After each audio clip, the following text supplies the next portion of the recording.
para essa primeira mesa, reforma da Previdência, oportunidades e o potencial do mercado privado. Eu chamo Márcia Dessen, planejadora de finanças pessoais e colunista da Folha.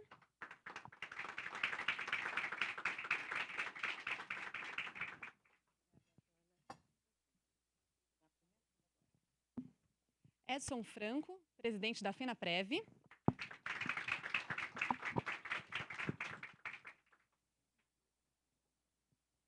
E Jorge Nasser, diretor-presidente da Bradesco Vida e Previdência.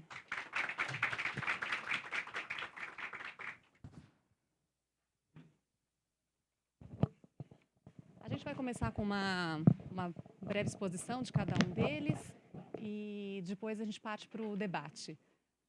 Nasser, quer começar? As pessoas, o Brasil está envelhecendo. E aí, como as pessoas devem fazer para se preparar para esse momento?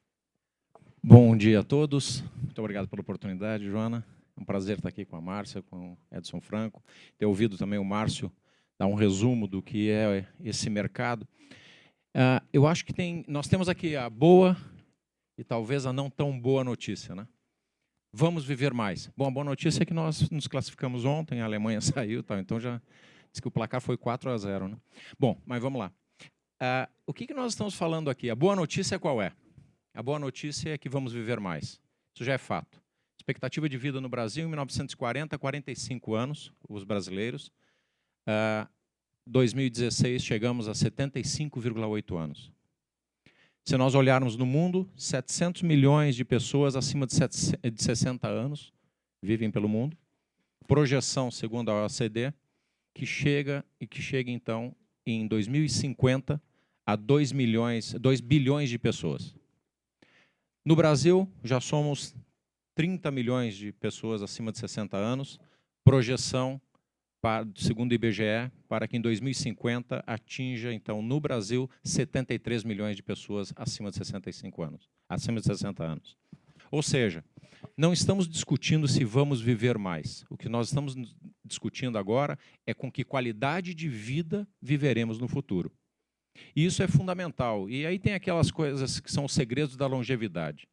E quando falamos no segredo da longevidade, em 2004, Dan Bittner, junto com a National Geographic, um estudioso da longevidade pelo mundo, ele localiza no mundo 5 regiões que são as chamadas Blue Zones. O que tem em comum essas regiões pelo mundo?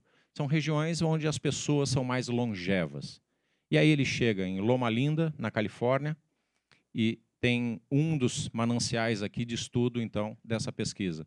O segundo, aqui próximo na Costa Rica, aqui, Nicoya.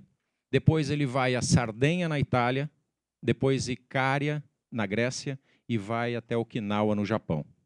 Essas 5 regiões, quais são os segredos da longevidade? E esse é o que todo mundo quer saber. O primeiro deles é o seguinte, como eu cuido da minha saúde pessoal.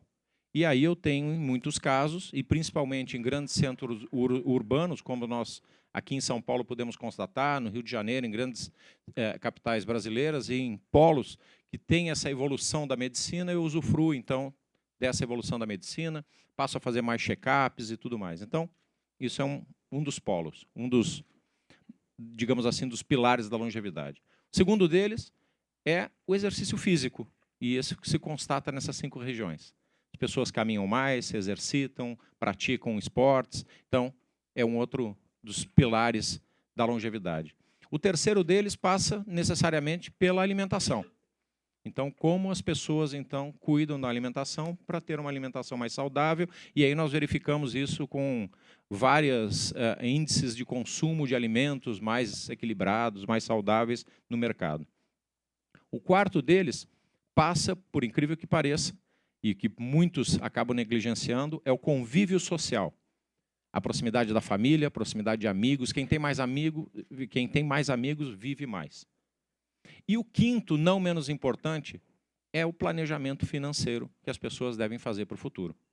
Se vamos viver mais, nós precisamos ter garantido assistência de saúde, a condição, acesso a melhores alimentos, a qualidade de vida no meio em que vive.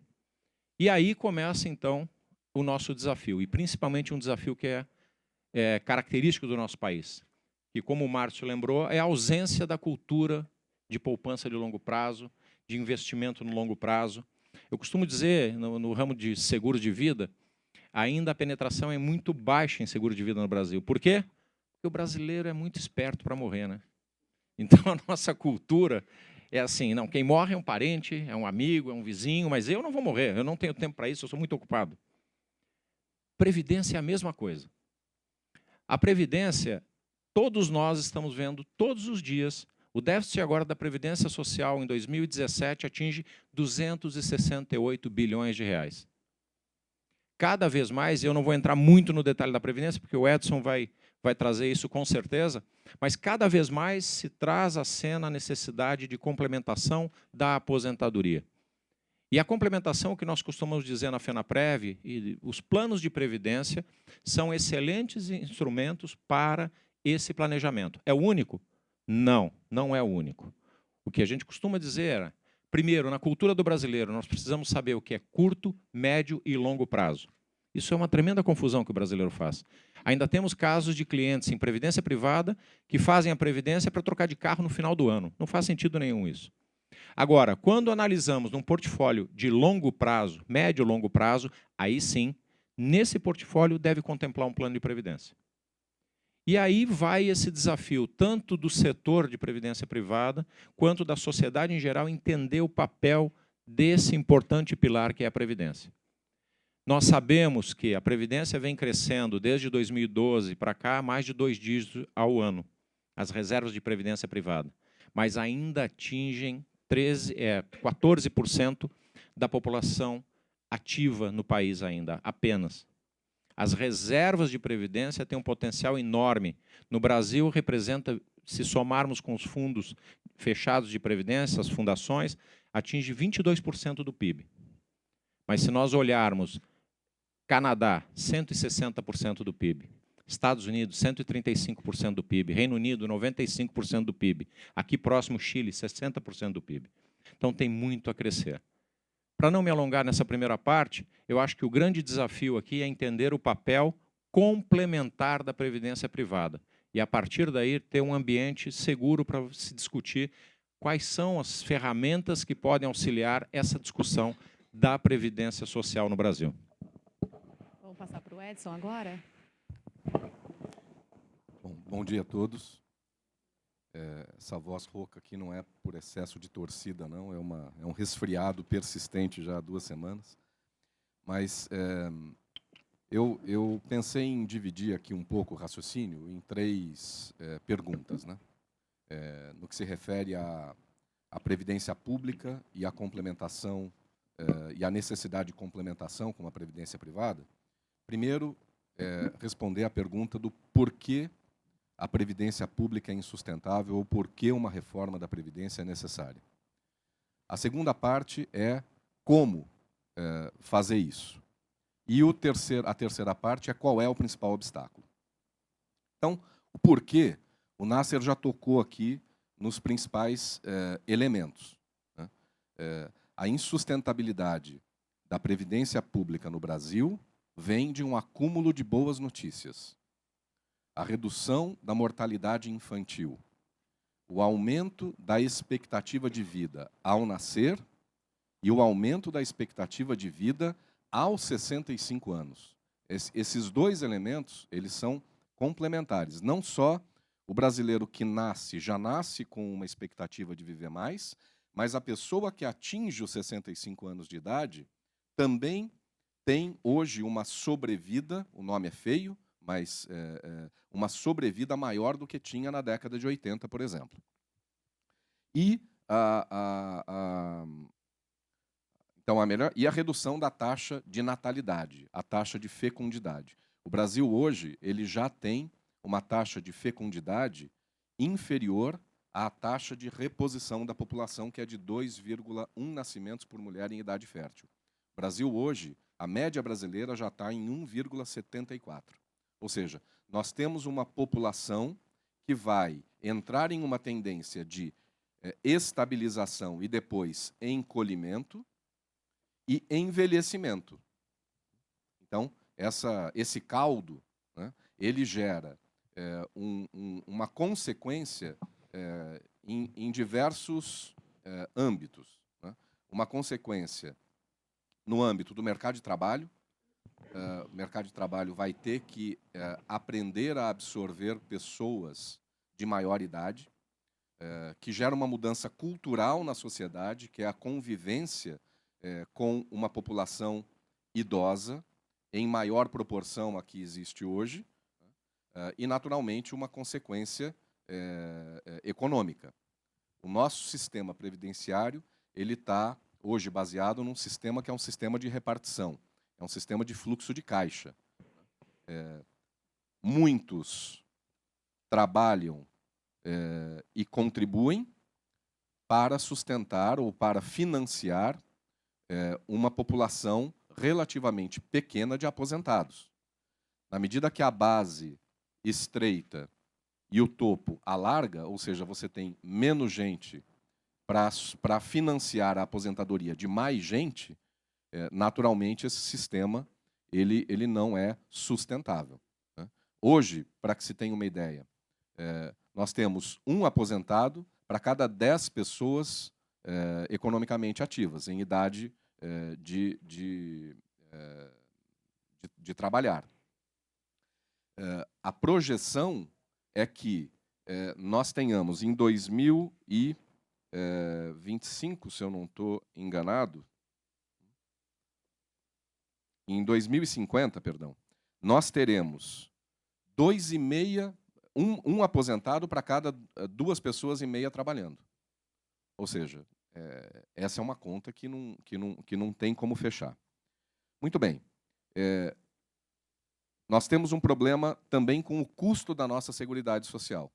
Hoje nós gastamos 45% dos gastos públicos em Seguridade Social. Isso representa cerca de 12% do PIB brasileiro. 12% do PIB. E nós temos 10%, em média, de idosos na população economicamente ativa. Esses 12% que o Brasil gasta equivalem à mesma coisa que o Japão, em termos proporcionais ao PIB, que o Japão, a Suécia e a Suíça gastam em Seguridade Social. Só que eles têm uma população entre 30% e 40% de idosos em relação à população economicamente ativa. Portanto, nós gastamos muito. O problema do Brasil não é o déficit anual da Previdência. O déficit é a consequência. A causa raiz do problema é o tamanho do gasto. Para que vocês tenham uma ideia, se você somar saúde e educação, isso não chega a 15% dos gastos públicos. Com Seguridade Social é 45%. Só o que nós pagamos com pensões por aposentadoria rural equivale a 50 vezes o que nós gastamos por ano em saneamento público, num país que não alcança 60% da população servida por saneamento público. Então, o gasto é muito grande. E isso é insustentável. Como resolver esse problema? Bom, a primeira parte da solução e o primeiro passo da solução necessariamente passará pela reforma paramétrica nos moldes daquilo que foi proposto por esse governo. Aliás, o relatório final que estava prestes a ser votado lá por abril ou maio do ano passado, do deputado Arthur Maia, ele estava dando uma solução muito razoável para o problema de curto prazo, né? E qualquer proposta de solução passará pela reforma paramétrica do sistema atual. Mas isso também não é suficiente. Nós precisamos de uma reforma estrutural. O que nós defendemos é uma reforma de 4 pilares, que é o modelo previdenciário preconizado pelo Banco Mundial. Um primeiro pilar, que é uma renda básica universal, independentemente, que não é previdenciária, é assistencial, e substituiria a grande maioria dos programas sociais que existem hoje, porque alcançariam a todos os idosos.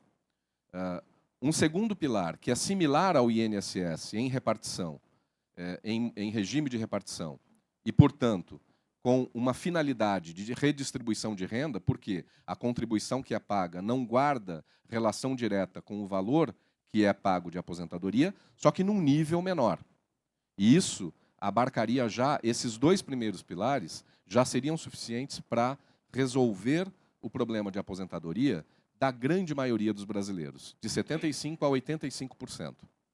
Um terceiro pilar, que é capitalizado, que poderia, inclusive, ser financiado pelo próprio fundo de garantia, ou seja, as pessoas decidirem que querem direcionar o dinheiro do fundo de garantia para um pilar de previdência capitalizada, individual, gerido pela iniciativa privada, com regras claras de investimento e transparência, e que as pessoas também poderiam aportar um determinado percentual dos seus salários.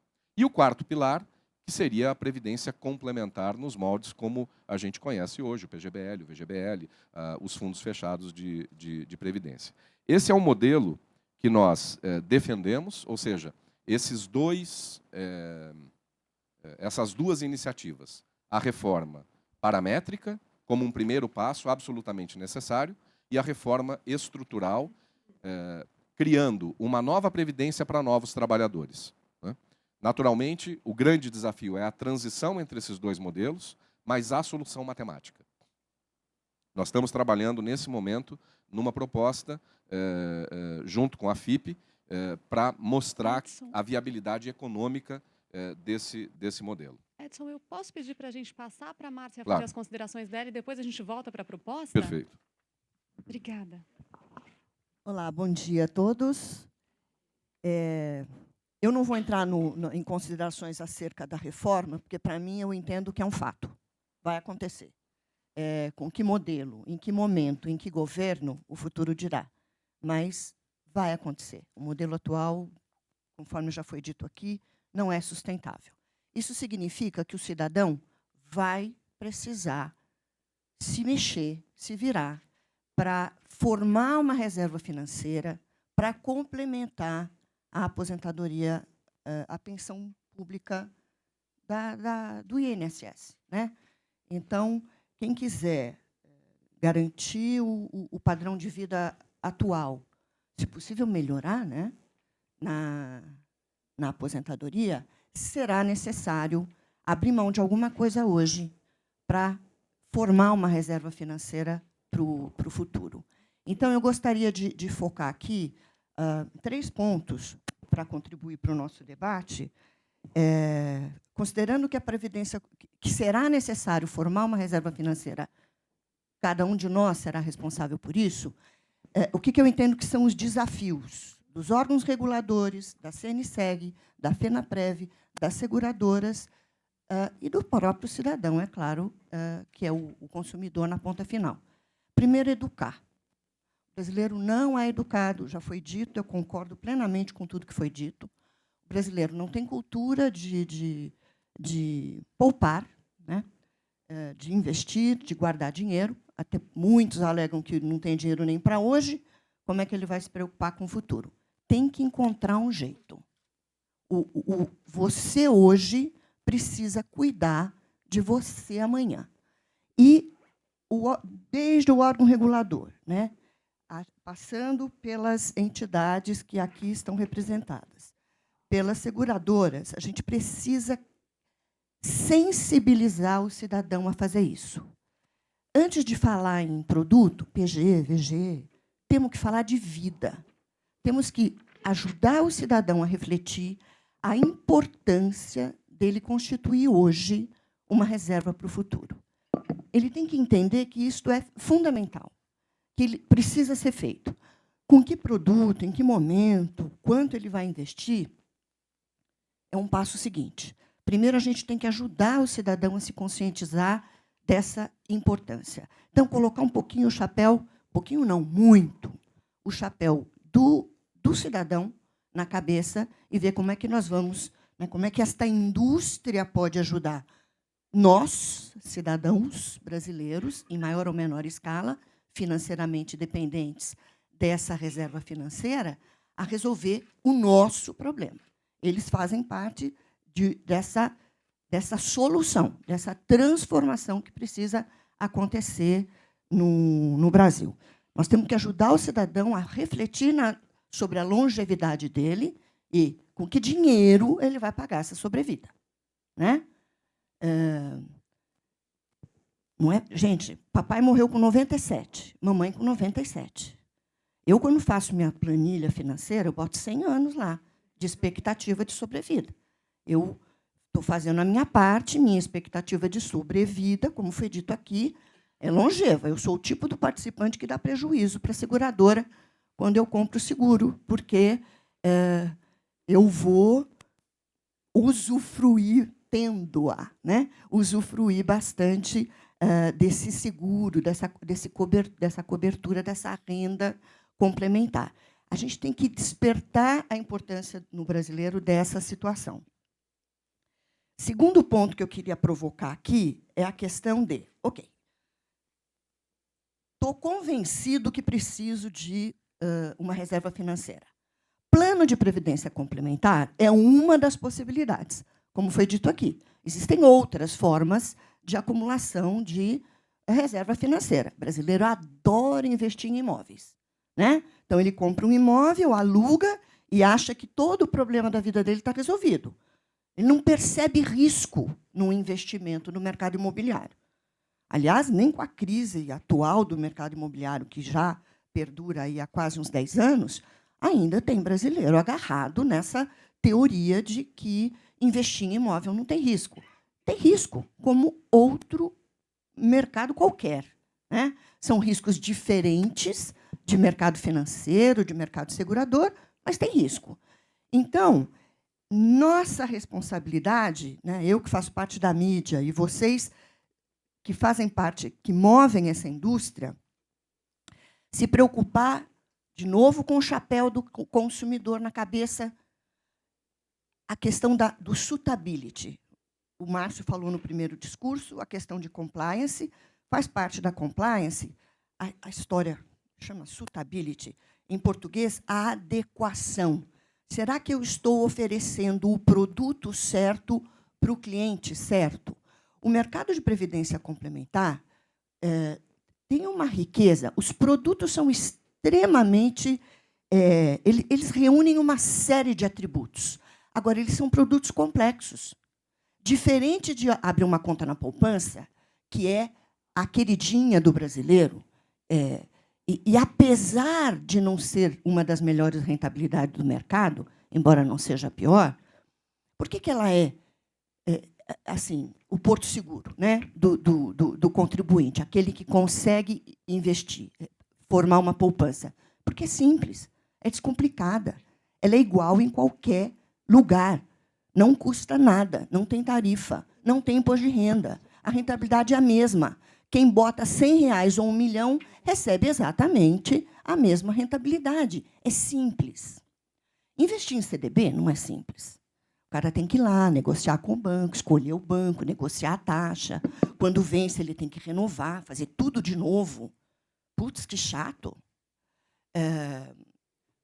Investir em fundos de investimento é uma indústria também complicada. Menos complicada do que os planos de previdência complementar. É um produto complexo, que implica no cidadão tomar 3 decisões. Primeiro, a escolha do produto. Eu vou de P ou vou de V? Estou aqui me restringindo à previdência aberta. Tá?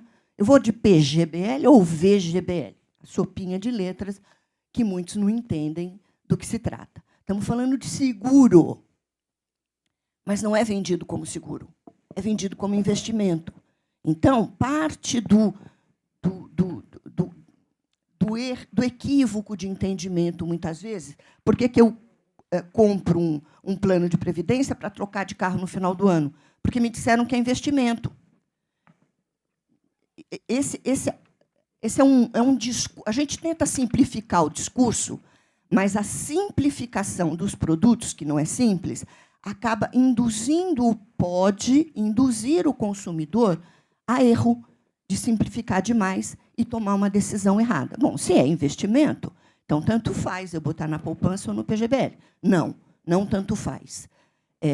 Voltando, escolha do produto, PGBL ou VGBL, com toda a complexidade que isso significa. São a trilha para escolher o P ou a trilha para escolher o V não é simples.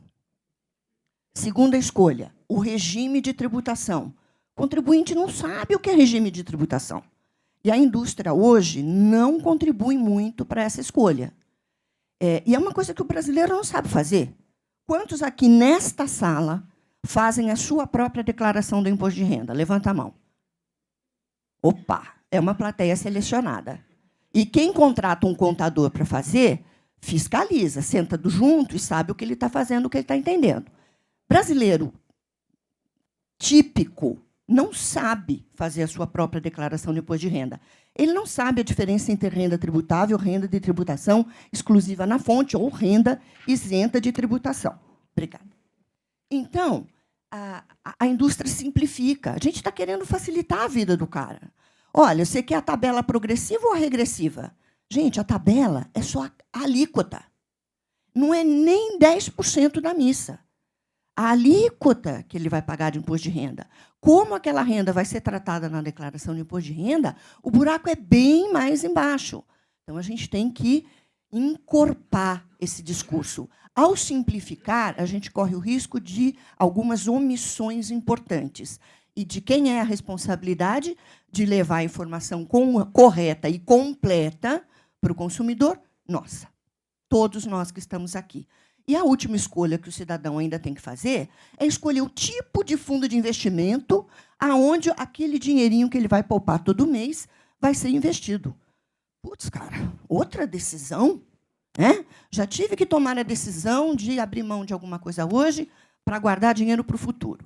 Agora eu estou aqui perante um produto que me obriga a tomar 3 decisões importantes. O melhor produto, o regime de tributação adequado e o tipo de fundo para acumular esse dinheiro. Tudo isso passa por suitability. A indústria tem que nos ajudar a fazer isso. Né? Nós temos que descobrir uma forma de simplificar, sim, que é uma coisa que a indústria já faz hoje, mas com um pouco mais de conteúdo, com um pouco mais de substância, um pouco menos de omissão. E o último desafio dessa indústria é custo. Né? Essa é uma indústria que oferece planos de previdência para o médio-grande contribuinte, é uma indústria muito competitiva. Para o pequeno investidor, aquele que tem R$50, R$100, R$200 para investir, ele não consegue separar mais do que isso da renda disponível dele hoje. Né? A gente ainda é uma indústria um pouco cara, por toda a complexidade, ela se justifica. Existe uma administração de plano, existe uma reserva financeira, existe exatamente pela longevidade, pelo horizonte de longo prazo dela, e o que é pior, porque assim, como é que o capital cresce ao longo do tempo? Depende basicamente de 3 variáveis. Quanto eu boto de dinheiro hoje? E aí depende de 2 coisas que não dependem de mim.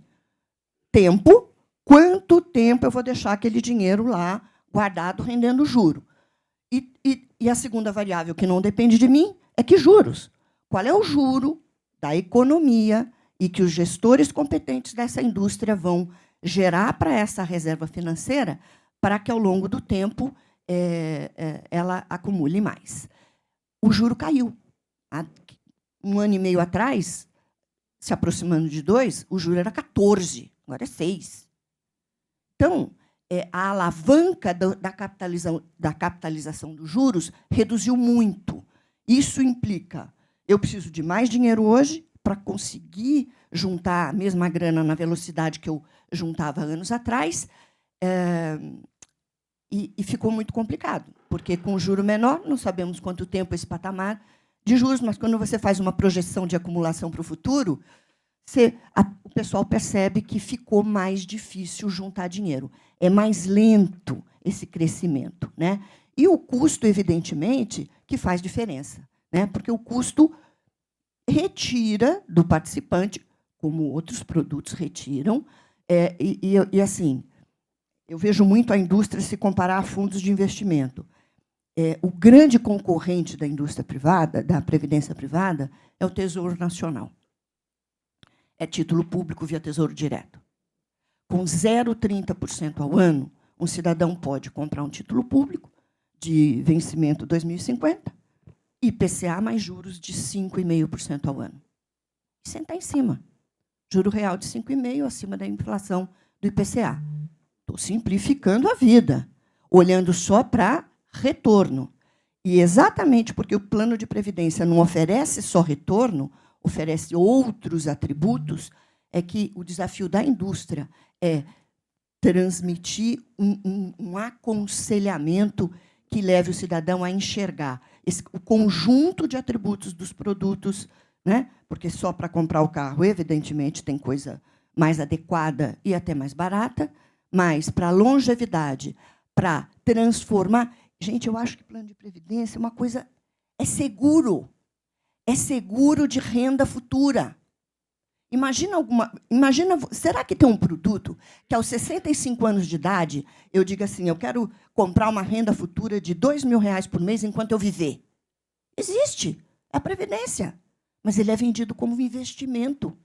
Ele não é vendido como seguro de renda. Então, eu entendo a relutância da indústria. Eu posso estar equivocada aqui na minha percepção, hein? Quero que vocês compartilhem comigo essa percepção. Mas, ao omitir que é um seguro, né? Porque se a gente disser que é seguro, o brasileiro não compra, eu estou deixando de contar um pedaço da história que é lindo e que talvez ajudasse o cidadão a comprar. Porra, eu quero isso aí.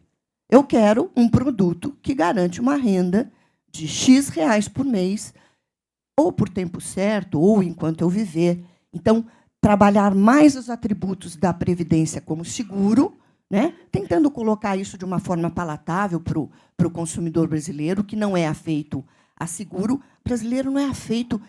50% da população brasileira tem conta bancária. Só metade. Metade da população brasileira não é bancarizada. Que dirá pensar na hipótese de ter um plano de previdência, que é um produto complexo e que a gente precisa ajudar o cidadão a decidir, a escolher. Mas, antes de mais nada, se dá conta que ele precisa. Porque se a gente não cumprir essa primeira parte, a gente não avança nas demais. Desculpe se eu me estendi aqui. Foi ótimo, Márcia. Eu queria voltar a palavra para o Edson e colocar junto, para ele terminar a proposta, mas colocar junto uma outra pergunta. Neste momento, ou desde que o debate sobre a reforma da Previdência se tornou mais urgente, e isso trouxe também uma conscientização maior da população sobre a necessidade de uma reforma da Previdência, houve alguma modificação na demanda por previdência privada? Vamos lá. São vários assuntos aqui, eu estou vendo se eu consigo organizar o raciocínio. Primeiro, eu acho que ainda não tem um consenso na sociedade sobre a necessidade da reforma. Apesar do dado que você trouxe, Joana, que a pesquisa que nós fizemos, FENAPREV e Ipsos, mostrou que 60% das pessoas aspiram a ter um plano de previdência, e talvez eles aspirem intuitivamente, porque já perceberam que existe um problema, os dados concretos não sustentam isso. 51% das pessoas acham que o atual sistema de previdência pública é sustentável. 58% entre os mais escolarizados, o que é mais grave. Porque mesmo as pessoas com acesso à informação ainda não se deram conta. 48% das pessoas querem se aposentar com menos de 60 anos. Apesar de 38% saberem que vão ter que continuar trabalhando depois de se aposentarem. Quer dizer, é uma coisa muito contraditória. O Brasil está num momento contraditório. As coisas estão confusas. E é sim, eu concordo com absolutamente tudo que você falou, Márcia. Quer dizer, nós temos um desafio de educação financeira enorme. E o grande desafio do próximo governo vai ser lidar com a desinformação. E ter fazer uma proposta que seja de reforma previdenciária, que seja socialmente justa para todos os trabalhadores, servidores da iniciativa privada, servidores públicos, civis, militares, trabalhadores rurais ou urbanos, para ter legitimidade para poder propor alguma coisa que, de fato, a sociedade aceite e entenda como justa. Agora, voltando, o papel da previdência privada nisso tudo. Naturalmente, é um papel importantíssimo. Por quê? Sabendo que a parede está construída e que a reforma é inevitável, que o sistema é insustentável, e a reforma se dará por bem ou por mal, porque a matemática é fria e a realidade dos fatos vai se impor ao longo do tempo, né? Nós, iniciativa privada, temos que nos preparar cada vez melhor para absorver o contingente de demanda. Estamos preparados? Nós evoluímos muito. O mercado de previdência é um mercado jovem. Não podia se falar em investimento de longo prazo com hiperinflação. Esse é um mercado que se formou de 94 para cá. O PGBL é de 97, o VGBL é de 2001. Se você olhar os dados de crescimento, o mercado se multiplicou por 6 nos últimos 10 anos. Saiu de 137 bilhões de reserva para 786 bilhões de reserva agora em abril de 2018. 2008 contra 2018. Então, atingimos, como o Márcio comentou aqui antes, já atingimos um contingente de 13% das pessoas economicamente ativas, mas é pouco. Ainda há uma concentração dos volumes nas pessoas de maior idade. Nós ainda temos que conquistar as pessoas da base da pirâmide, que vão fazer a formação de poupança previdenciária de longo prazo. Considerando que o segmento é jovem, né, e nós estamos em processo de formação, nós temos um paradoxo entre a complexidade da oferta, né, e a necessidade de atender a demanda. Recentemente, eu troquei de iPhone para Samsung, de iOS para Galaxy. Eu fiquei maluco. Eu não conseguia escolher um celular. A complexidade hoje para você escolher um aparelho desse daqui é enorme. A gente precisa de ajuda. Então, eu chegava na loja, para os vendedores, eu conversava com amigos que já tinham esse, para comparar a diferença entre um e outro, para saber o que eu ia perder, o que eu ia ganhar, o que ia mudar na minha vida, no meu dia a dia, porque isso daqui hoje a gente não vive. A pirâmide de Maslow dizem que se alterou, né? As necessidades fisiológicas já não são mais a base da pirâmide. O acesso ao Wi-Fi é a base da pirâmide. Então, a gente precisa, sim, de assessoria. E a gente precisa de pessoas preparadas dentro de uma agência bancária ou o corretor de seguros. O corretor de seguros não vende previdência. Isso tem que mudar. Nós temos um projeto para criar a figura do agente de vida e previdência, que é uma figura consagrada no exterior, cativo ou não, quer dizer, pode ser um agente independente, melhor que seja um agente independente, para poder comparar não só a previdência, mas também oferecer outros produtos de investimento, para fazer o suitability adequado, para oferecer o produto certo de acordo com a necessidade do cliente. Este é um enorme desafio, que eu acho que nós estamos evoluindo muito. E a queda da taxa de juros vai movimentar o mercado todo de investimento de varejo para a necessidade de um melhor suitability, porque não é só uma questão de previdência, VGBL, PGBL, regressiva ou progressiva, é uma questão também de fundo multimercado, de produto balanceado, de renda variável, que risco que eu estou correndo. E não existe veículo melhor para acolher o investimento de longo prazo do que a previdência privada, por conta do incentivo fiscal e por conta da opcionalidade que o cliente tem de converter em renda no futuro, por uma regra atuarial previamente estabelecida. E você tem absoluta razão. Até este momento, a gente ainda não vende o produto com este apelo. Porque o momento do mercado é um momento ainda de acumulação, porque é um mercado jovem. Nós temos hoje só 3% de opção em renda. Estados Unidos, na década de, em 1985, em meados da década de 80, também só tinha 3% de conversão em renda no mercado equivalente ao nosso mercado de previdência aberta.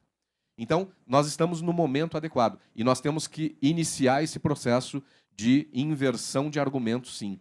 Por quê? Porque a própria necessidade da reforma previdenciária vai fazer com que as pessoas entendam que elas terão que ter uma renda de complementação de aposentadoria. Primeiro acumulam e depois desacumulam. Elas têm que saber como desacumular, né, de um jeito didático, de um jeito objetivo, mas de um jeito correto. Edson, a esse seu ponto da desinformação, eu queria adicionar mais um ingrediente, que é o componente cultural nessa história toda. Eu queria trazer um pouco a conversa para o Nasser e trazer também um dado de um Datafolha que foi divulgado no ano passado, que dizia que um brasileiro, dentre 10 brasileiros, só um, a cada 10 brasileiros, só um tinha algum tipo de previdência privada ou algum tipo de poupança, né? Isso significa que, que o brasileiro não está pensando no futuro, como a gente já disse aqui, mas significa também, segundo alguns estudos, que a previdência no Brasil é uma previdência muito benevolente, né? E aí, a isso eu queria adicionar também, já que a gente está misturando tudo aqui, Edson, queria ler uma pergunta que veio da plateia, está sem nome, mas eu acho que ela resume bem essa angústia, né, que o brasileiro está sentindo hoje.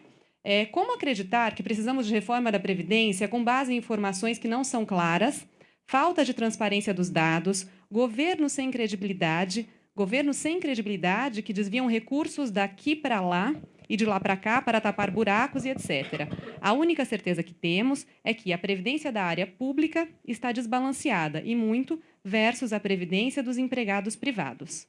Bom, Nasser, comenta um pouquinho isso, por favor. Então, a questão da desinformação, e eu concordo plenamente com o que a Márcia destacou, que é a questão cultural mesmo. O brasileiro não se preocupa com amanhã ainda. Vamos lá, vamos dar um pouquinho de desconto para a gente não se sentir aqui, né? O último exemplo que pode ter na face da Terra, mas vamos lá. Com hiperinflação era muito difícil pensar no depois de amanhã. Nós somos ainda a geração do overnight. Então tem essa coisa do dinheiro derreter no bolso, né? Então tinha que consumir, tinha que ser no curto prazo, era o cheque, o bom para, aquela coisa. Todo mundo era economista, né? Conseguia fazer isso daí, essa relação rápida para conseguir se livrar da inflação ou tentar mitigar o impacto da inflação. Mas eu me lembro isso, nesse setor de previdência, a gente pode voltar 20 anos aqui. Eu me lembro, eu era responsável pelo marketing da empresa que eu faço parte hoje, e eu me lembro que naquela época nós fizemos uma pesquisa, e aí era uma pesquisa mais abrangente, perguntando para o brasileiro o que ia garantir o futuro. Então a pergunta era assim: o que vai garantir o seu futuro? Tinham duas respostas que até hoje me perturbam. A primeira delas era: até lá eu ganho na loteria. Planejamento de futuro. A segunda resposta também que me perturbava era: até lá meu filho vai estar bem, então ele vai começar a devolver o que eu investi nele, então ele vai me ajudar no futuro. É exatamente o contrário, muitas vezes, né? Não, hoje é impensável isso. O teu filhinho tem 35 anos, mora contigo. Né? E aquela coisa do ninho vazio não existe mais, mudou. Você morria com 65, Exatamente. Agora você vai viver até os 98. Exatamente. Então, quer dizer, isso tem muito contaminado ainda no nosso dia a dia. E aí, de certa forma, isso é uma coisa que a gente fala, inclusive na FENAPREV, deveria estar na base da formação no currículo escolar, inclusive. A educação financeira. Justamente essas iniciativas que a CNSEG faz da educação financeira, ela vem evoluindo, mas ainda as pessoas não se atraem por isso. Não é sexy, né? Falar de economia, falar de taxa de juros, falar de futuro. Eu tenho tanta coisa para fazer hoje, por que eu vou pensar no amanhã? Então tem isso ainda. Agora, também tem um ponto que é da lição de casa que a gente deve fazer. Quando você fala da complexidade dos planos de previdência, o que a gente começou a fazer? A lição de casa. Poxa, até porque a gente teve o fato, como o Edson lembrou, corretor não vende previdência. Então a gente passou, no caso da instituição que eu represento, ter no gerente da instituição, no gerente da agência bancária, a responsabilidade para colocar entre todos os fundos, entre todos os investimentos, previdência. Como que a gente ia simplificar? Nós achamos 7 passos da venda, que aqui todo mundo vai entender o que é previdência muito rapidamente. Primeira delas, entenda o que é previdência. É mais ou menos aquilo que eu falei. Trocar de carro no final do ano não é previdência. Então, aquilo que é previdência é aquilo que é para depois de amanhã. Então, entender qual é o papel da previdência. É o único? Não, insisto que não. Mas é um importante veículo para você ter esse teu futuro mais tranquilo lá na frente. Segunda questão. Aquele que não sabe onde vai, um mapa não ajudará. Então, por que eu estou fazendo esse plano? Segunda questão. Por que eu estou fazendo? É para aposentadoria? Não, eu quero ter um recurso lá que depois eu vou fazer a gestão disso. Não, eu quero fazer para o meu filho. Vou começar a contribuir agora e tal. Então, quer dizer, defina o porquê que você está fazendo um plano de previdência. Aquela máxima de dizer, eu vou guardar um pouquinho, depois eu vejo o que eu faço, não funciona. Terceiro aspecto. Comece, então, a fazer a distinção. Para aí, então tá. Então, eu já sei para que eu vou fazer, eu já sei o que é, eu já sei para que eu vou fazer. Agora, a resposta é mais simples. Eu declaro no modelo completo ou simplificado o meu imposto de renda? Se for completo, a tendência é de você fazer o PGBL. Se for no simplificado, vá para o VGBL. Então, P e V você definiu no terceiro passo aqui. Quarto passo. Por quanto tempo você pretende deixar esse dinheiro guardado? Aí vai definir a tabela regressiva ou progressiva. Então, mais de 10 anos, mais de 15 anos, é um prazo maior que eu vou deixar esse dinheiro? Legal. Tabela regressiva do imposto, vai ser mais favorável para você. Se é um período mais curto, ou você não tem certeza, você pode contar com esse recurso antes, é a progressiva. Quarto fator, o quinto fator agora. O quinto fator já começa a pegar um pouquinho a complexidade de qual é o meu perfil de investidor. Eu estou sujeito a, num dado momento, verificar o dinheiro diminuindo ou aumentando ao longo do tempo? Eu sou mais resiliente para isso? Ou eu sou mais conservador? Eu quero ter isso garantido na largada. Isso define meu perfil, define o fundo, a característica que você vai investir isso. Sexto aspecto, que também é fundamental. O sexto é, de que forma eu vou contribuir para esse plano? Eu vou pagar um pouquinho por mês. Não, eu quero pagar um pouquinho por mês, mas no final do ano eu quero, com o 13º, eu quero colocar mais alguma coisa. Ou, não, eu recebo bônus, então eu quero fazer esse fluxo também. Então, define a forma que você vai contribuir para esse plano. Ou, eu tenho já uma reserva na largada, eu já quero colocar alguma coisa. E o sétimo, que é o mais importante de todos, e que talvez defina, de fato, se você acertou ou não. Reavalie periodicamente o que você fez. Os poucos brasileiros que têm seguro de vida ainda, né, dentro da massa toda da população, eu vou fazer uma pergunta aqui, que eu acho que vai ficar bem mais didático. Quem tem seguro de vida aqui? Obrigado. Agora vamos lá? Quem sabe qual é a cobertura do seguro de vida que tem? Já diminuiu, né? A maioria dos brasileiros diz assim, tem seguro de vida? Tenho. Quanto que você tem de cobertura? Não sei, mas eu pago um pouquinho por mês, aquilo está legal. Se souber, será que ele acha que aquela cobertura é suficiente? Não sabe. Tem mais isso. E outra coisa, muitas vezes não previdência cobre. é a mesma coisa. Reavalie o que você fez. Você fez um plano de previdência, você tinha 30 anos de idade.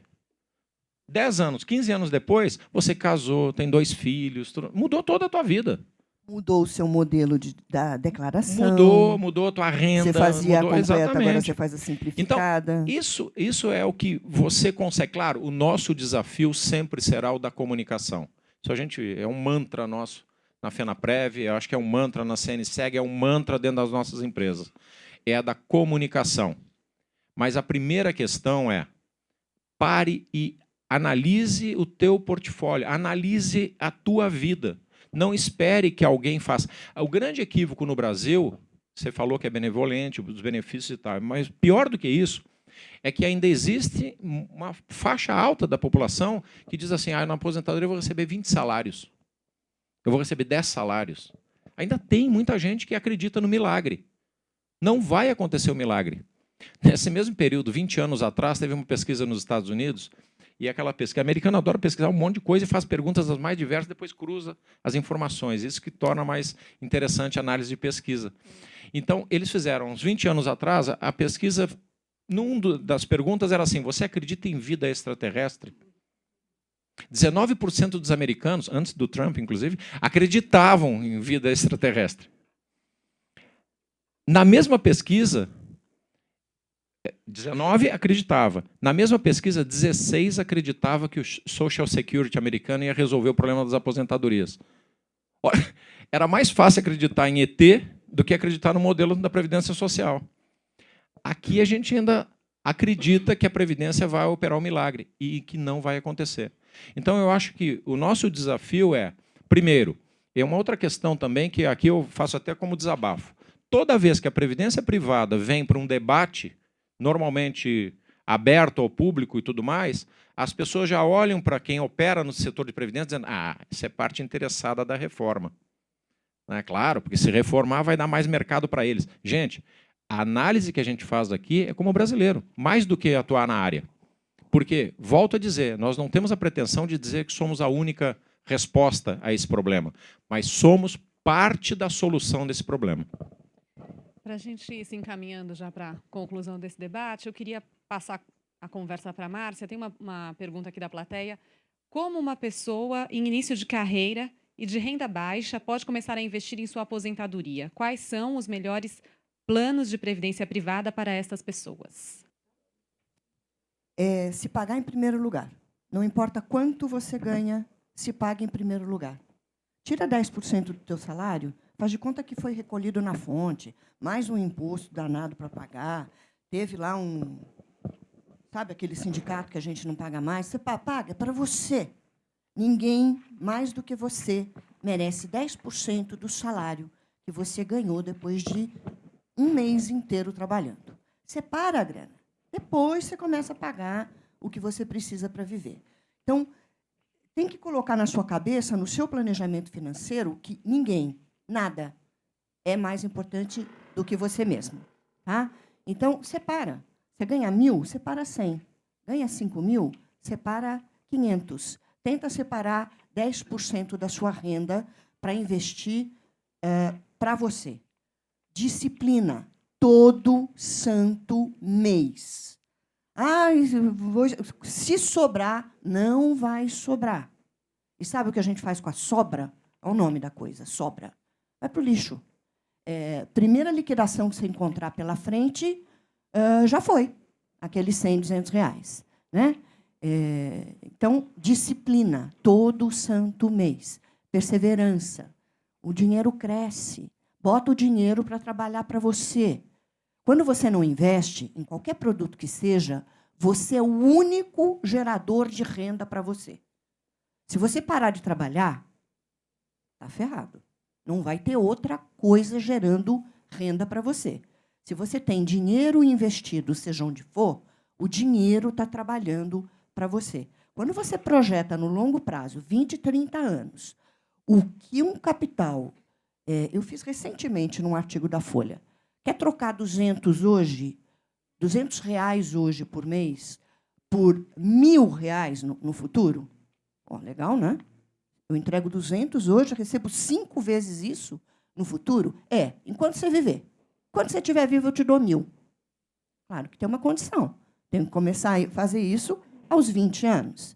A partir dos 65, receber 1.000 durante 30. Quando você projeta no longo prazo de verdade, que é o que Previdência, são os cenários que a Previdência precisa ajudar o cidadão a construir. O crescimento do patrimônio é gigantesco. A quantidade de dinheiro que sai do seu bolso, vis-à-vis, a quantidade de dinheiro que você recebeu de juros, é um baita incentivo para formar essa reserva financeira. Será ou não em um produto financeiro, a depender do teu perfil tributário, se você faz ou não declaração de imposto de renda, o tipo de renda que você tem. Por exemplo, eu faço a completa e não sou cliente de PGBL, como a trilha simplificada encaminha. Eu sou V. Por quê? Embora eu faça a completa, a natureza da minha renda não é tributável. Então, eu sou cliente de V e não de P. Não é a maioria do cidadão, mas, enfim, não tem verdade absoluta nesse. Ou faço uma declaração completa neste ano, no ano seguinte eu faço a simplificada, volto para a completa. Enfim, só conhecendo um pouquinho mais dessas alternativas é que a gente saberia que é, sim, necessário revisar os planos a cada ano para fazer a trilha de novo, né? A cada ano repensar.